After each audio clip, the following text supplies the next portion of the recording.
Greetings and welcome to another episode of Master Phil in Your Corner.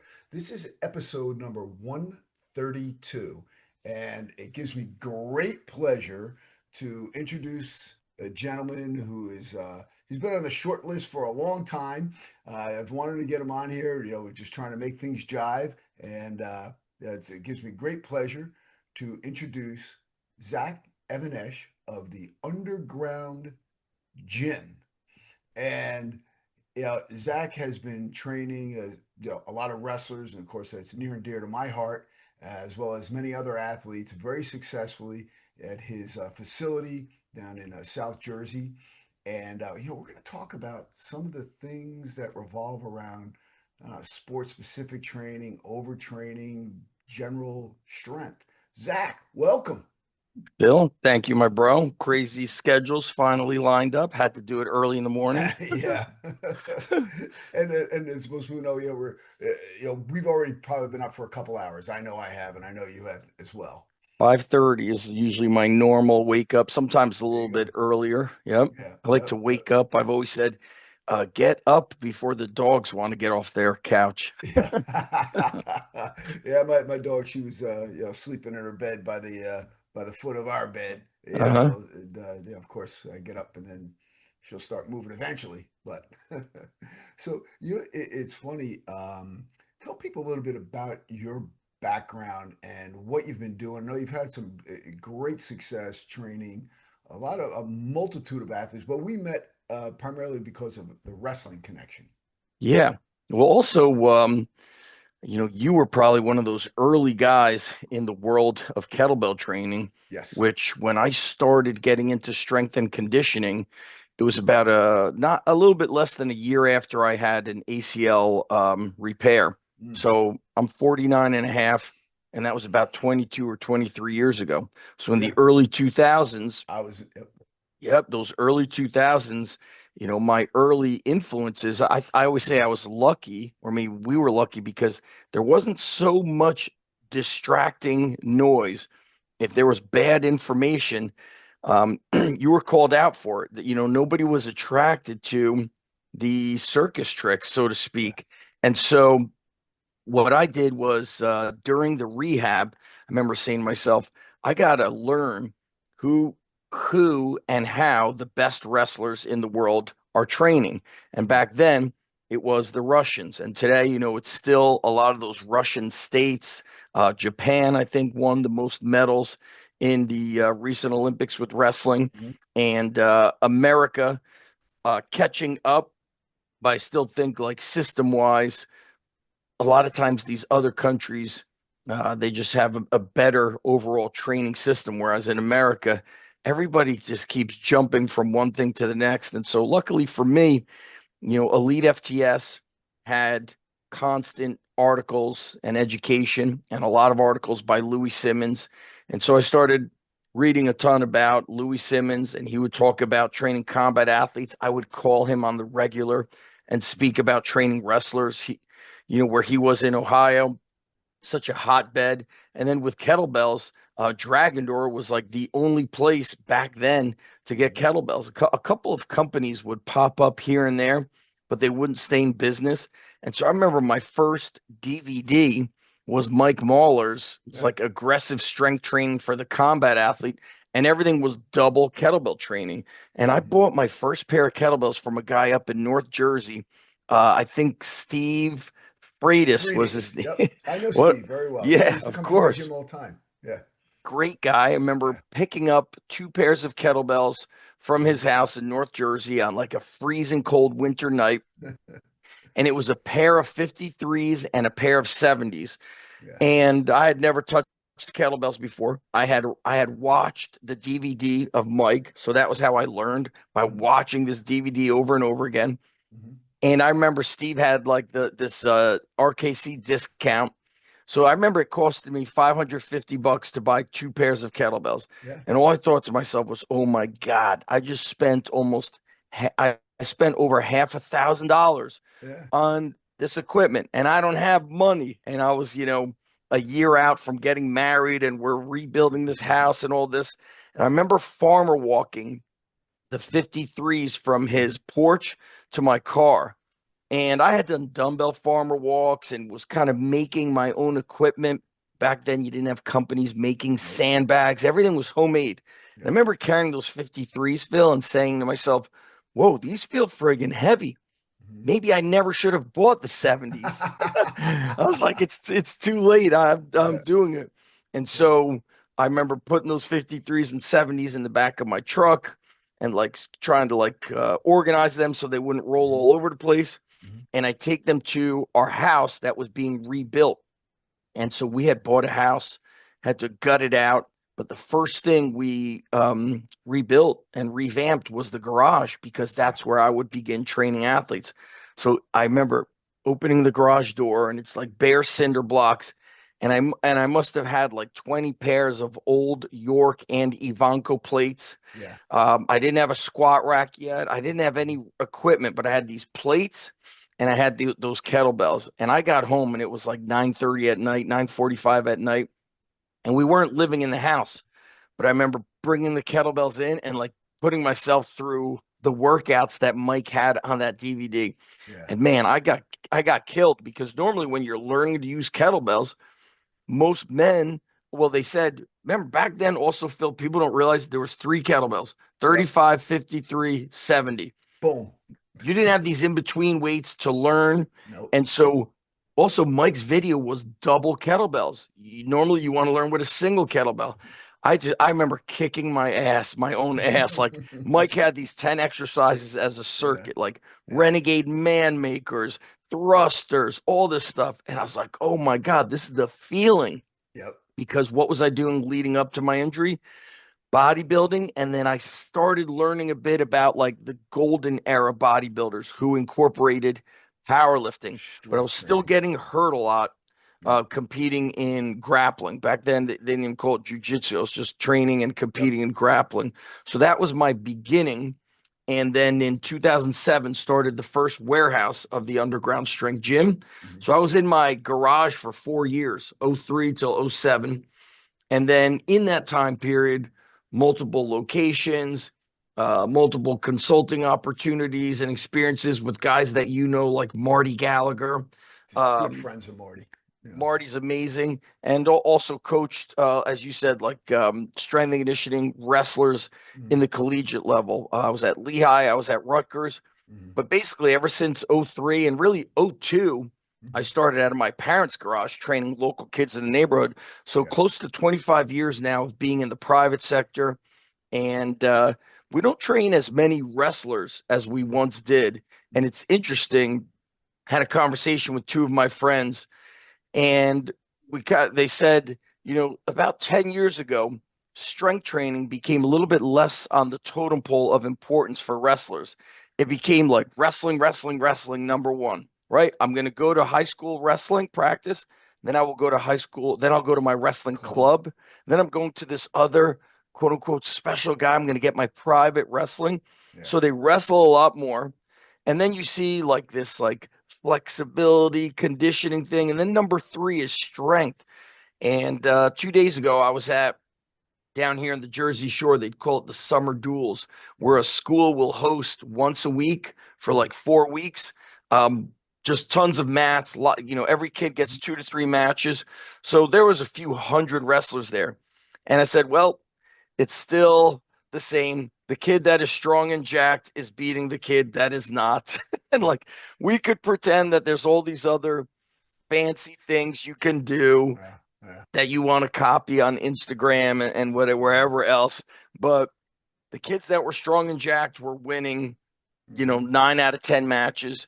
Well, And then I'm also seeing in sport, uh, I didn't see amazing wrestling at the summer duels because right mhm. now is Fargo, the national Right. tournament. So that's where the best kids are. Mhm. But I'm seeing this kind of removal. A friend of mine said it, Coach Nick Coco, he said it great. I said, there's no like middle ground of athletes anymore. I've noticed they're like way at the bottom or they're elite, where we're seeing Yes. high school kids beating Olympians or Right. beating World um, you champs. know, world champs. And he said, it's like the economy. It's like the removal of the middle class. I said, oh my God, that's Yeah. exactly correct. but I Yeah. also see more injuries Yep. that require surgery and a lot more Mhm. burnout, mental burnout, Yep. just physically exhausted from the excessive amount of training rather than, quality training. And Yep. so it's even impacted the business where, I used to say, Phil, I'm like, I'm never training adults. Like, I don't want to train adults. I train athletes, Yeah. but I'm creeping up on each 50. And I started realizing, like, I thought this is normal activity for men to be able to do pull ups and push ups and running and deadlifting. And I got to a point where I looked around and I said, man, I got to make a change and we got to do something for the business because also our athletes, they come and go much more, Phil. Whereas back in, I always say that the popularity of the iPhone is when I began to see a decline in, I'd say, like consistent type positive behaviors with athletes. Mhm. So before the iPhone, or maybe up till 2015, we would see athletes, they would train with us from like seventh grade until they had to leave for college. Now they're here a few months, they're gone. I'm too busy. I can't do this. I'm on two travel teams. I'm going here, there. And look, we do have time, probably spending too much time sitting on your phone, but they're just exhausted from all these Yep. practices. Mhm. Too You know much what? stuff going on. You hit the nail on the head. And actually, you hit several nails on several heads here, and a lot of the same stuff that I've seen. Now, I'm a little bit older than you. I'll actually be 63 in October. Nice. So, Looking young. I always, hey, baby. training is the fountain of youth. Boom. You're 63, but if I'm looking at you, you look like a guy who's in his early 40s. It Well, just shows you the power of fitness. that is consistency, and that's what I preach. And the other thing is that even though right now I am training some high level athletes, but my bread and butter is the older people, And the other thing is they have disposable income, which is nice. So, yeah, I don't know if I've been working with one guy exclusively for the past 6 weeks. Nick Siriano's been training Of with me. course. Yeah, and so we're using. You're talking about the strength and the conditioning and stuff, and the what putting forth with him with the bodybell method. He's eating it up, and it's very restorative because we do have the flexibility and mobility as well as obviously the strength component to it. And then I have a guy who just signed with Boston with the Boston Buffalo Sabres. Hockey team. I trained him years ago, but now he's got a contract, and so we're working on some techniques and so forth. But most of them are my guys in their 50s, 60s. I even got a guy 74 years old. You ready for this? Yeah. 74. I got him doing Turkish get-ups. He's been training with me a year. A year. He's put on 7 pounds of muscle. The guy, he goes, I'm in love with kettlebells now. Yeah. Because I trained him years and years ago, but then he was in Jersey. He's a big time attorney, and I moved Hmm. back up to the area, and so we started training again. We didn't train in like 20 years, and Wow. then yeah, and then we started training again, and he is completely in love with the program. Hey, he's 160 something pounds. He's swinging that 53-pound kettlebell for sets of 10. Yeah. 74 years old, dude. Come on, that's ridiculous, right? What's your when you mentioned like the muscle, how are you tracking that? Do you do an in body? Yes, InBody. Yeah, I think that's a great tool. Yeah. That How InBody. did you Yeah, buy those things are I like didn't buy 20 it. grand. I'm a college professor. We can go use one to college. I didn't know you were a college professor. Oh yeah, yeah. Where are you I'm, teaching at? I'm Bergen Community College. Nice. Yeah, I've You know been what's there for it, 8 years. Yeah. see, I used to in my early years of getting my when I got my master's degree, I taught at Middlesex County College, Mhm. and it's so like I had a exercise class, so we Mhm. would teach it, and then we would go into the weight room.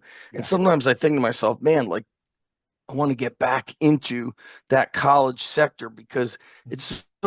it's so raw. Yeah. People underestimate it. And I really, as an athlete, what I should have done after wrestling in high school is gone to Middlesex County College, where Coach John Sachi was coaching wrestling. Yeah. Today you have seniors in high school who are 19. I was a 19-year-old junior in college, Me right? too. But I was it's 17 just I was 17 in college. yeah, I graduated high school. See, that was normal. Yeah. So things have certainly changed. I want to ask you, Phil, because Mhm. I am kind of getting back to the training I did a little bit more so 20 years ago, meaning um, I'm getting back to using more sandbags, more Mhm. kettlebells. And Mhm. when I get away from kettlebells, I lose my trunk mobility, the ability to twist, my spine gets stiff. I feel a little bit less athletic. Mhm. Mhm. So I want to talk about the one guy you're training who's in his early 70s or 74, Yep. and you haven't seen him for a while. What is the beginning kind of like system that you reintroduce somebody like that to Sure. exercise? Well, first of all, the first thing I did with them was I have a bow staff. Okay, and I do these. There's 13 movements I do with a staff. Matter of fact, What's a bow staff? What is that? like just a staff. I'm actually coming out with a new product called the Back Better Bar, and Okay. it's collapsible and you can take it with you.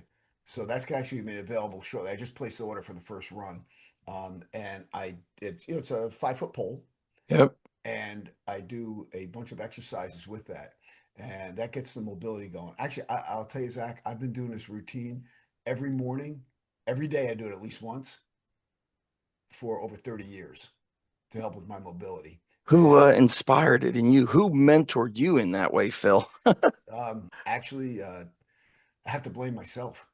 Yeah. Well, what happened was my junior year in high school, I played football, wrestling, track, and I got speared in football. I broke 3 bones in my back, missed my whole junior year. All sports done. Um, and I went to a chiropractor. Now remember, this is 1977. Mhm. Okay, so 78, I found this chiropractor. I didn't know what it was at first, and he showed me these movements. He showed me some movements, and the way it is, I built off of that, and then I also worked on special shoulder specialties. I went to a couple different certifications for that, figuring out how the shoulder works. And it's really where I came up with the whole thing about the rhomboids, squeezing those rhomboids, because that helps your shoulders as well as your back. Because if you squeeze your rhomboids together and bend forward, you're not going to bend your low back. It remains straight. Your lumbar spine Yes. stays straight. So, and then of course, if you pack your shoulders, engage your lats, that protects your shoulders. I actually have it on the back of my shirts. Say neutral spine all the time, pack the shoulders, engage the lats, squeeze the rhomboids, tighten the butt, tighten the gut, creating that cylinder of power. So that's how I start with them. Then the other thing I did with them was that most people don't squat, especially after a certain age. So what I did was I did like the what do you call it, deficit squat, where you had him hold on to either a TRX or a pole, Sure. and get his feet close and go full range of motion on the squat. And then for the upper body, and actually also the thoracic region and the shoulders, I did the kettlebell armbar. Yeah. That, Uh, oh my God, everyone loves that move. who taught? I remember seeing Jeff Martone Yeah. doing that way I, back in the day. yeah, I did it at my first RKC certification. When did you do your RKC cert? I got my first cert level one in 2007. Oh, back then, people don't know like it They was don't know, it was rough. friggin' it was friggin' hard. And so Yeah. I remember for some I just never it was only done in Minnesota. Yep. I went to Minnesota, and then I immediately I did pretty well in it, and then I immediately took the RKC2 a few months later. Very tough. Even Yeah. tougher. Oh, and 60% of the people failed it, and I was definitely the oldest one there. 60% Really? failed. Yeah. Around what year was that? Oh This nine was or 20? 2008. What's Oh, so interesting, Phil, is the if I look at the RKC cert, I remember the men's test was a 53-pound kettlebell snatch. How many reps did you have to do I without had it switching? without switching. You had to do 64 reps, 32 each arm 32 each in a arm row, in a not row. switch. No. And then, of course, years later, you could switch, you can put it down. There's this. And see, we've done that with sports, we've done that in life. And as soon as you Yeah. drop that standard, and make things easier for people, we are less challenged. Yep. And so that you saying 60% of people failed, the Hmm. reality is today, that's a quote unquote bad business model Right. because people are going to be like, forget it. It's Yep. too hard. But Yep. in those early 2000s, Phil, people were attracted to Yes. the difficulty of things. And I got to say, the early days of CrossFit was also good because it Right. was it was a garage based Hmm. system. You had a barbell, you had one kettlebell, usually a homemade sandbag, and a pair of rings, and Pull-up then bar. you Yeah. had some sort of a like an outdoor activity, kayak, canoe, Hmm. mountain bike. And everything was, I think the programming was not so insane, right? Like I Yes. might do Yes. 5 sets of 5 on a barbell, and then I might have to do 100 swings, or it Hmm. just wasn't as crazy. I thought it was a little bit, though. I feel like that was the golden era of strength and conditioning. And today, yeah, there's a lot more technology and it's more intelligent. But I mean, I'm just Is it? Wait, wait. Is it more intelligent? well, meaning like it's more, hey, we're measuring everything. But I feel Okay. like Let me the tell you something. freaks are the freaks Yeah. are the freaks no matter Right. what. But I feel that with that technology, the coaches, they're so busy looking at a monitor or dashboard, they're missing, hey, your back Thank wasn't you. flat, or Thank hey, you. um, Thank you. you moved the Yep. bar fast, but you actually didn't squat all the way down. But they don't understand Hmm. the those details that to me are crucial. So the coach's eye has lessened. Yes. This is something that I really like take to heart. Um, because you have people who are paying attention way too much to the biometrics.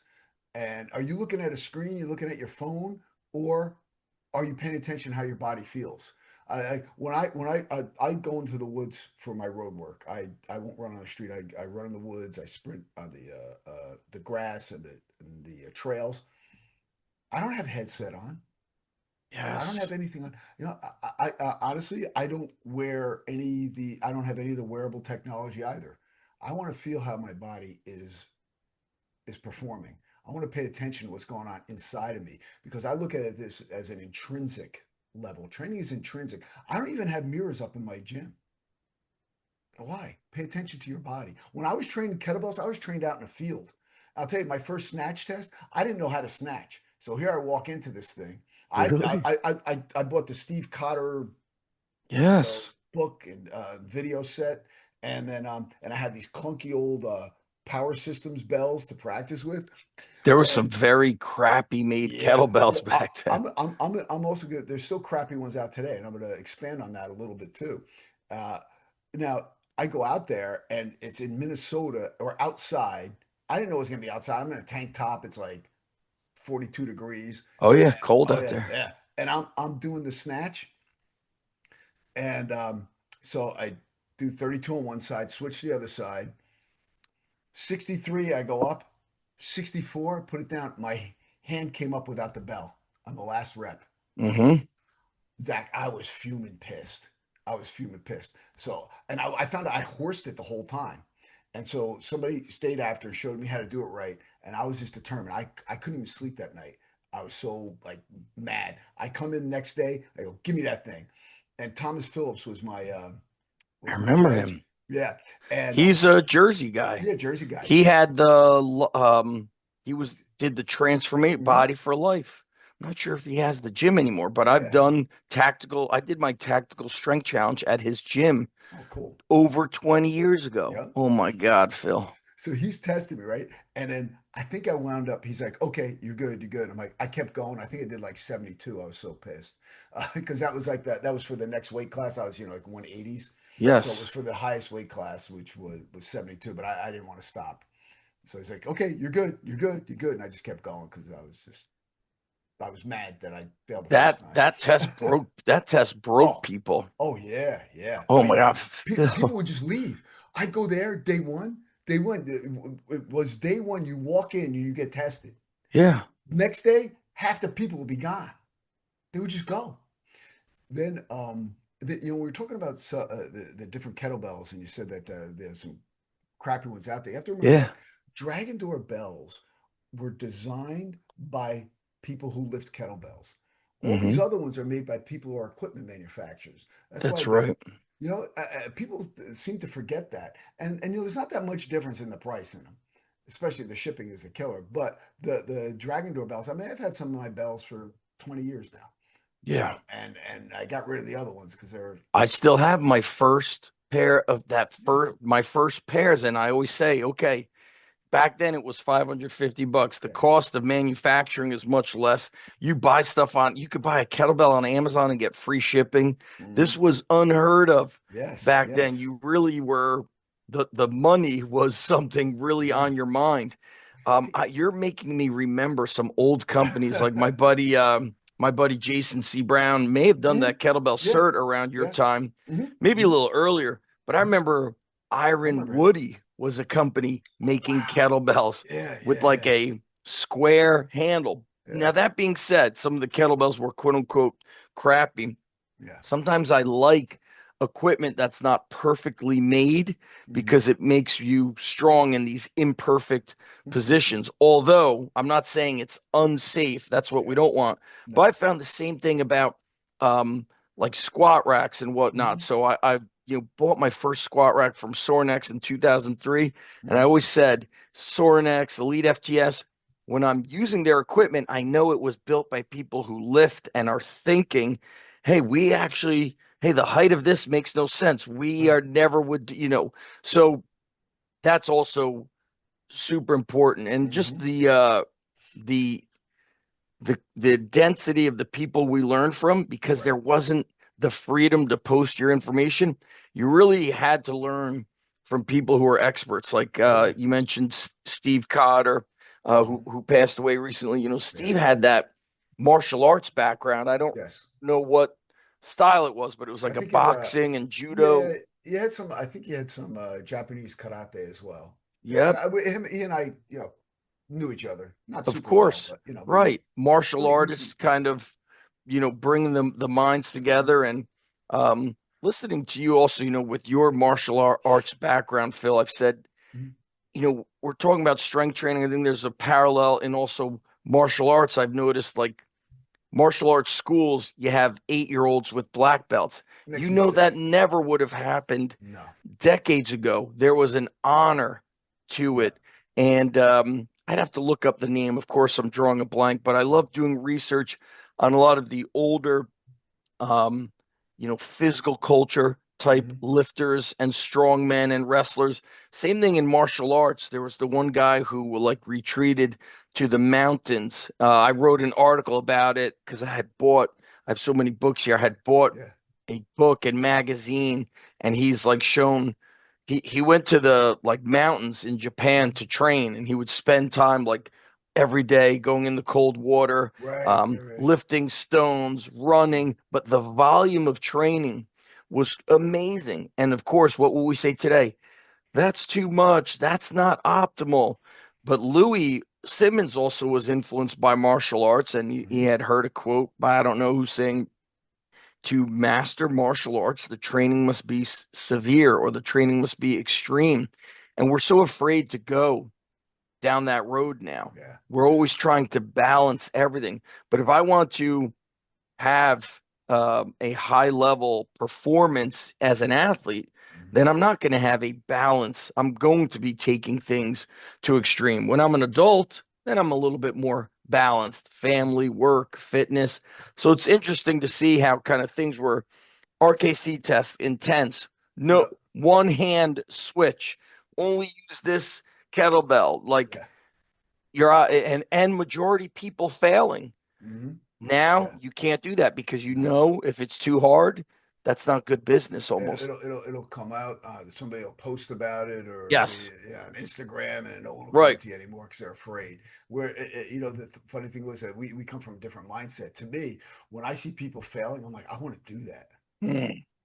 I mean, now these kids, oh gosh, I can't win. I'm not going to do it. It's like, man, like challenge me. This is what I love. The one thing you brought up, I want to address this is these amount of repetitive stress injuries that we see in these young athletes because maybe they're wrestling too much, maybe they're Yeah. throwing a baseball too much, maybe they're Oh, yeah. on the soccer pitch too much, as opposed to having some true general physical Oh, yeah. preparedness. They GPP. have to, yep, they have to get stronger. And I'll tell you, the other thing is that really gets my goat is this sports specific training.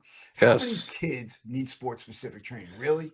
That is maybe for Olympic level, highest level athletes, highest level to work on E- something specific. You got a kid. If you can't do push-ups, sit-ups, squats, bridges, handstands, like why are you doing sport specific training? Why are you putting your this foot forward and pulling the hand this way? It's like People garbage. don't know. What's interesting, Phil, is I wrongly assumed that with this abundance of information, people would have greater knowledge. And so I've been a strength coach at a high school. This is going to be my eighth year. So I started like a year before COVID. Yeah. And I remember saying, oh, these kids are probably going to really know how to train. These baseball players will have watched Eric Cressy. These football players would have watched all of Elliot Hulse's strength training videos. And I walked into a weight room and kids would bench until they would almost decapitate themselves. Oh, Then they would do curls for like 30 minutes and nobody did any leg work. And I was like, what is going on here? yeah. I thought all this information meant people knew stuff. Today, the athletes are more influenced by the bodybuilders, Sam Sulek, Chris Bumstead. And, I got to explain to them, hey, guys, those guys are on more drugs than a racehorse. And that's Yeah. just not, it's Well, great to aspire to have a great mhm, physique. But I tell them, if you train bodybuilding, you have a great physique, but you don't get great performance. If you train for performance, you get great physique and great right. performance. And so we try to blend that together. Mhm, And some of the kids, talking about how weak they are, is I feel like some of them need to train with somebody like you or I, and then 1 or 2 days a week, go to a bodybuilding gym and do a bunch of machines and build muscle because you have no muscle. mhm, You're showing up in high school unable to do 10 proper push-ups. You can't do one pull-up. And so they just need bodybuilding training. And I've just mhm, found that our whole like training mhm. has had to adjust or adapt to the kind of person that shows up. So yesterday, one of the guys was doing personal training with one of my coaches. Mhm. We trained his brother, and his brother came to us in college, midway through college, was Yeah. a track athlete, but in high school did track, lacrosse, hockey. Mhm. And he's like, man, what? Jimmy said you like broke him when he was like training here, doing like all the sandbag stuff. I was Mhm. like, yeah, because back when he showed up, most kids showed up. They were fit. They did have an element of toughness. So we would do things like sandbag shouldering. We would do Mhm. chain Mhm. push-ups. Mhm. Chain push-ups today, we can't do because the kids cannot do push-ups. And Yeah. so our training has to adapt and we're meeting them at this like lower level and we have to build them up, but also the mentality of like what you said, oh, that thing's hard, somebody's failing on it, I want to do it. Yeah. That now is, the outreach conversations I get, Phil, are, hey, we're waiting until baseball season is over. Why? They're on 3 travel teams. Hey, I'm waiting for lacrosse to end because I'm 12 years old and every weekend I'm in Pennsylvania and Maryland and Delaware and I'm traveling every weekend. They don't have the time to, they're literally running out of time to Yep. do it. Whereas that was not happening 10 years ago. And No. so what we're seeing is a higher level of sports skill, but a really lower level of general physical preparation, which impedes, as you know, their sports performance. But Yeah. parents, I tell you, Phil, nobody's calling me saying, um, my son needs general physical preparation. My son needs to get strong. Right. This is what they always ask. My kid needs more speed and agility and more core strength. What the F is Is core strength. core? It's You don't even such know. a, Tell them what is core. Oh, abs? No. First of all, it's a whole they don't trunk. They understand it. don't understand it. They don't understand that they have to work the posterior chain. They don't understand they have to work all the intrinsic, all the support muscles. They don't Yes. have to understand they need to have a full range of motion. They need to have strength through the full range of motion. These people are looking also at the bodybuilders are looking at the different muscles as opposed to looking at movements. You want strength. Are you an athlete or are you a bodybuilder? Okay, well, take your choice. But listen, I was a competitive bodybuilder. That's right. I actually was even an elite power lifter. I got out of all that stuff because to get to the next level, I had to be juiced out of my mind. I wasn't going to do it. So I just focused on my combat sports. But I look at 179.9 pounds. I did 1,400 pound total in a competition. Not too bad for someone not doing anything, no sauce, 100% raw, natural, competing against guys who were, Right. doing it. But I got out of it, and I realized that I have to do something different. And before I got into kettlebells, I was pretty beat up. I'm telling you, from all the heavy lifting, the combat sports, It and takes a toll on it your really body. does. Yeah. Yeah. And after doing it for 5 years, I wound up winning the Battle of the Beach in jiu-jitsu grappling Hmm. tournament in '05. The one in what is it in Wildwood, yeah, Wildwood? big one. Yeah, they Yeah, still do that yeah, yeah, for wrestling. Yeah. yeah. I did that in 2010. I was Okay. 48, and I had 5 fights, and nobody scored a point on me. And that's after doing 5 years of kettlebells, with Yeah. 2 divisions. I did the young guys division too.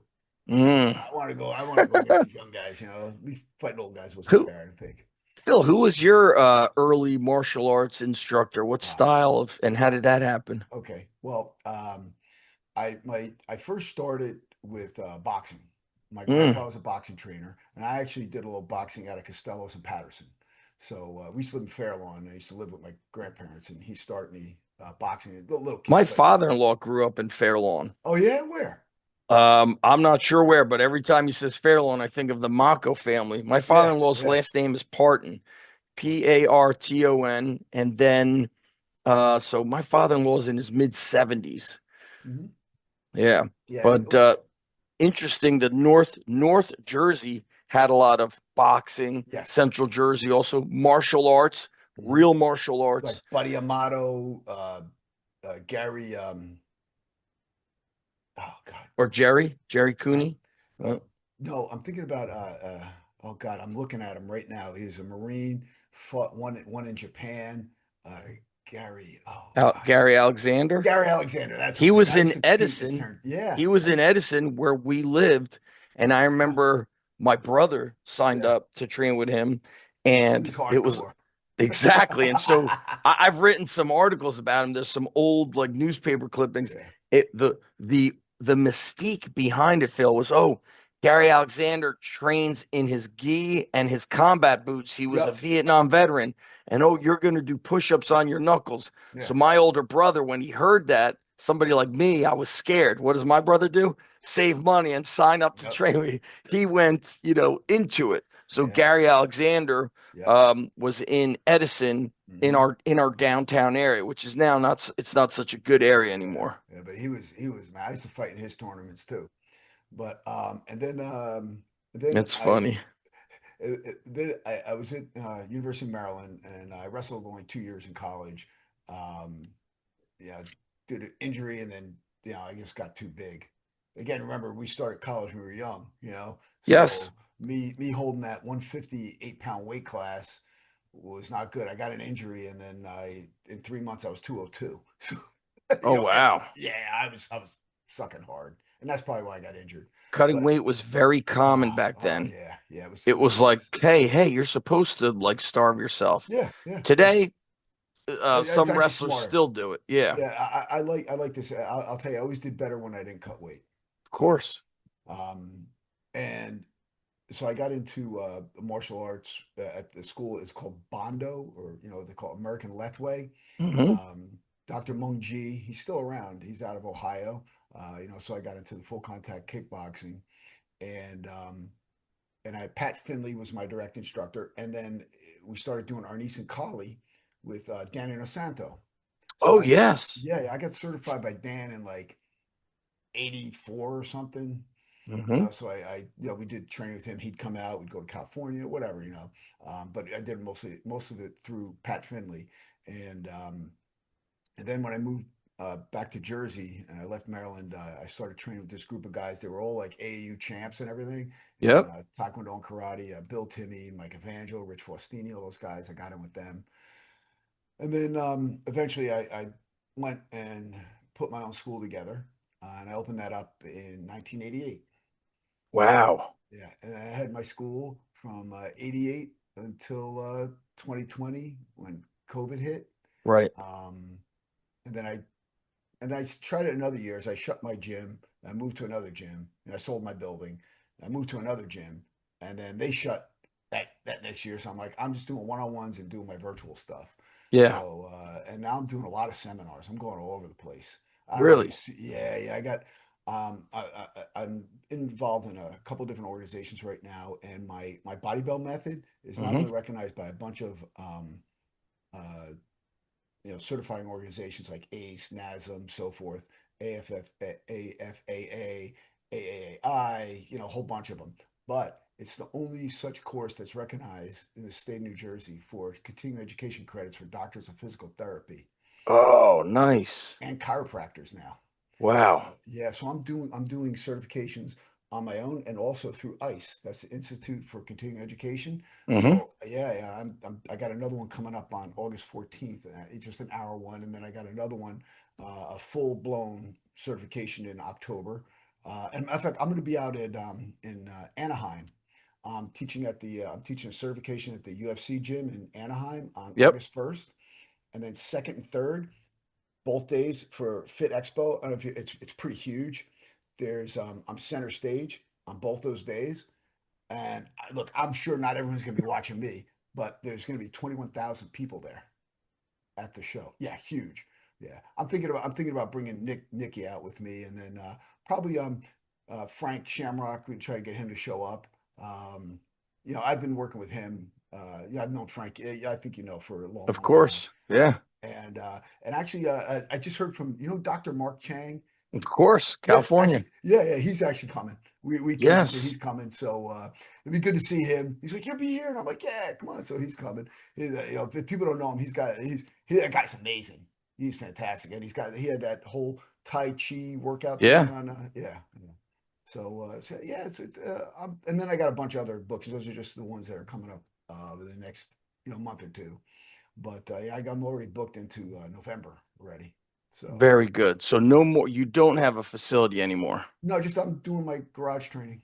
Yep. You No, know, a lot of yeah, times I say, man, I'll just go back to the garage one day for I more love like it. for kind of the purity of it. But Yeah. I remember Bert Soren saying a long time ago, Mhm. he's like, in the 90s, if you wanted to learn from a strength coach, he's like, there would be like a world-class guy just training somebody out of his garage Yep. with nothing but like a bar and bumper plates. He's like, that's how they did it. And Yeah. when I was younger, I would say Mhm. this would have changed my life, but I didn't have the mentality. Mhm. Was my grandparents, when they were alive, they lived in Israel, Oh and wow. they had known of this guy in town. They just called him Andre the Giant. His name was Andre, but long Yeah. story short, he was on the junior weightlifting team for Romania, the national Wow. team. Yeah. And my father also left Romania during communism. They were the same age, and he was a competitive weightlifter.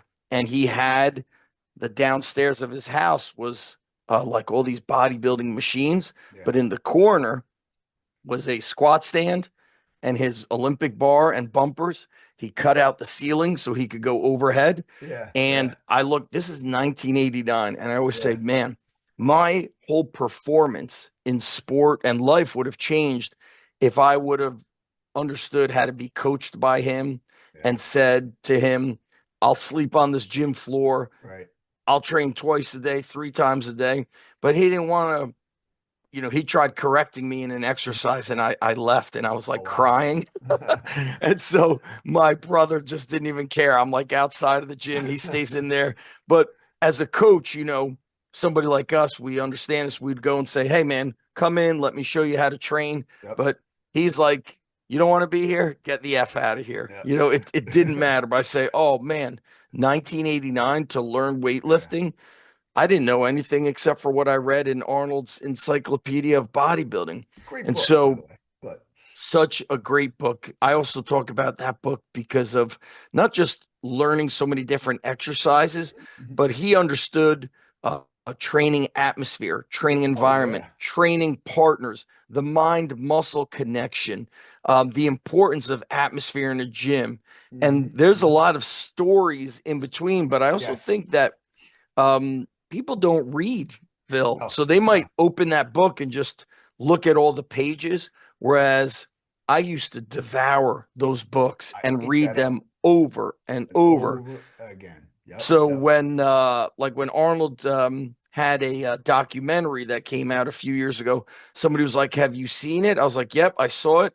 But I already knew all of those All of it. stories Yep. because I read his Education of a A bodybuilder. Bodybuilder every day Yep. in high school for about 3 years straight. I Yep. memorized everything he did. And I think to be great at something, to be great at kettlebells and body weight and martial arts, it requires full immersion and Yes. obsession. And I Yes. think today there's a whole lot of for example, you were mentioning just like powerlifting or something. Jim Yeah. Wendler always says, "Hey, my program's simple, 5-3-1." He's like, "But I can't really help you if you're on 5-3-1 and then you're doing a little bit of this method and that and this." He's like, "You're no longer on really one training plan Right. because Right. you want to do, this like Yeah. sampler." He's like, "Nobody gets strong that way." No, no. You see, the things that when I got totally immersed into the kettlebells, I mean, I would still say I'm obsessed. I'm actually in love with these things because of what they've done for me and what how I've been able to help other people with it as well. But when you say you get immersed, I mean, I feel very connected, almost spiritual with Yes. my kettlebell and bodyweight training. Yes. That's the way I approach it. And like when I first got into kettlebells, people don't realize like how much it cost and what I sacrificed for it because I was asked to be an assistant right after I did my first one because I scored pretty well. Hmm. And so as an assistant back then, you tested every time you went. That's right. Yep. You So had to before earn you your had to way to be a earn coach. right.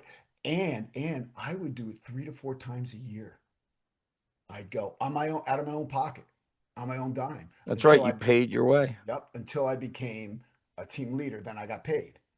And I got to be a team leader fairly rapidly because I did the level two, then I did the functional movement with Oh, Frank Cook. yes, Yeah, yes. yeah, I got that. And then I became a team leader because they saw me. I mean, I was there 3, 4 times a year, going to these 3 day, 4 day seminars. They didn't do that. By the way, that seminar was, didn't you start Friday and then you did or it Yeah, was yeah. three to You four start Thursday days. night. Thursday night you met, and then you did first thing Friday Friday. morning. You test your snatch test. Yes. Yeah, and then went forward from there. So And so think about this, Phil. I have certifications and I really stopped doing in-person certifications because it used to be Saturday, Sunday, right. you know, um, 9 a.m. to 5 p.m., sometimes later. Hmm. Hmm. Then it was like, I can't, it's too much. I can't travel. I can't get away. So then it was like Sunday is a half day. Hmm. Then I did a 1 day certification. Hmm.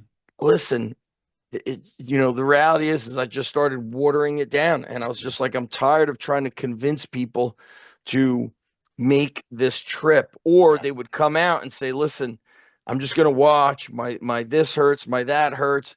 And I can't be around that. That is Yeah. the reality. Right. It's good that we're having this conversation, Yeah. but that Yeah. RKC was Hmm. several days. You were Yep. you're probably gone for 4 days because you 4 days. got to fly, Easy. Yep. you got to call Yep. out of work sick. You're doing things that you're calling out of work sick, but you're not sick. You know what I'm Yeah. saying? Back then, there was really a full-time trainer, full-time coach was not really much of a Yeah. thing. Yeah. It I was was at that time, but it yeah, was very rare, very rare. Yeah. very Yeah. very rare. I was Uh, running my gym. I had my martial arts, my kettlebells, my one-on-ones. I mean, honestly, I was putting in 80 hours a week was a slow week. yep, the Yeah. the amount of work a coach put in back then, the business knowledge was not at all available No. back then at Yep. all. I did it all. I figured it out on my own. Yeah. What's kettlebell training look like for you now, Phil? Being in your 60s, has anything changed in the past 10, 50, especially Okay. looking back to Yeah. like almost Yeah. 20 years ago, that was some brutal training. I'll tell you honestly, I still hit it hard. I mean, I'm doing overhead uh lunges Yeah, with the 32 for sets of 5 damn. in my workout. I'm still doing a get, even though I had shoulder surgery a little while ago. What I'm did you still have done? uh, about you name it. Years of abuse, labrum, rotator cuff, Oh, you did a full yeah, repair. four things. Bone spurs. The thing that was killing me was the bone spurs because they kept sawing through the tendons. But I'm doing on my bad side. I just got the 40 kg. No problem with the get up. Jeez. No Why problem. do you like the get up so much? What's your favorite things about it? Wow. Where do you want to start? You have a press, you have a lunge, you have a hip hinge, the stability, the time under tension. You're just think about it. If you're in wrestling, you get all put in all kinds of crazy positions, right? So now I'm getting strength at every single one of these positions. I'm Yeah. going bang, bang, and I hold it. I hold it for a breath. I do reps there, so forth. It's just that if sometimes I'll just do a workout where I just do get ups and swings. I just kill it, just do set upon set, and I get a decent amount of volume in. But then also, I have my hit workouts too. Depends on the day what I want to do. I Yeah. change it around, but I make sure. I'll tell you, I always do my armbar, side press, the lying side press, and the kettlebell pullover. I do that routine at least once a week because of the mobility and the strength that I get throughout my whole body. So you do the arm bar. The lying side press Yep. and the kettlebell pullover. That's one of my staple warm ups. I do that at least once a week. The arm bar is so fantastic for you. Yes. And that's how I got this 74-year-old guy to be able to do a get up. Dude, most people 75 can't even get up out of a chair on their own. That's right. This guy's getting up off the floor with a weight over his head. It's Yeah. nuts. Do you remember, we mentioned Jeff Martone earlier. Yeah. I was Yeah. driving through Tennessee coming home last week from Mhm. Georgia, and I was thinking about Jeff. Mhm. So I texted him, and then it made me think about he used to do the kettlebell juggling. Yeah. Today we see people juggling like an 8-pound kettlebell. I Right, saw him right. doing a 53 with his Mhm. eyes closed. I mean, whipping that thing Yeah, around. And yeah, then yeah. as I've gotten tighter, I said, man, I'm going to remember when Jeff came out with the shot put, the Mhm. 8-pound D ball, Mhm. just moving the hands, hand speed, Mhm. Mhm. juggling it behind the back, good for shoulder rotation. I purchased another one because I love training outside. I always say, Yes. if when I was in Georgia, I visited Play. They make Mhm. strength training equipment, Mhm. flooring, and I was talking with one of the guys who was kind of like he was doing their sales and Yeah. for the home gym. Mhm. I said, does it rain a lot in Georgia? I said, because my ultimate home gym is I would be outside. Yeah. I Yeah. wouldn't want my gym in the garage. And if Mhm. I was living somewhere where it didn't rain a lot, my squat rack would be outside Outside. Yep.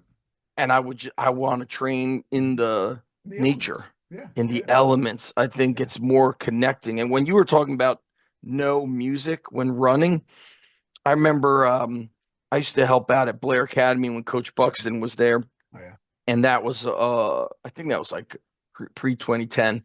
But they do one home match a year, at least they Mhm. did back then, and they had this awesome like big screen, and it was kind of like a little documentary on all the wrestlers, Yeah. and they were interviewing Coach Buxton. He's like, sometimes when we wrestle, we listen to their music. He's like, which I think is not really music at all. He's like, sometimes we listen to my music, which they're not a fan of. And he's like, but you know what the best music is? No music. He's like, Yeah. hearing your feet moving on the mat, listening, hearing your heart, literally hearing Right. your heartbeat. Thank you. He's like, 100%. that is the best music. Absolutely. And I thought that was really powerful. That is. That is. Yeah. It's because Zach, we definitely have to do this again because I think we Yes. just we just tapped on the tip of the iceberg here. Oh, yeah. Because I'm seeing all different ways we can go. But is there anything you want to say to the ladies? Just want to thank you for having me on. If they want to catch up with what we do, they could. We have Strong Life Podcast. Mhm. I've got a ton of videos on my YouTube and Instagram. If they just Google search Underground Strength Gym, Mhm. I think they'll come across a lot of information and they could kind of dig into the world of that I do from there. But thank you for having me on, Phil. Oh, my pleasure. All right, guys, thank you for listening, and we'll see you soon. Strength and honor. Yes.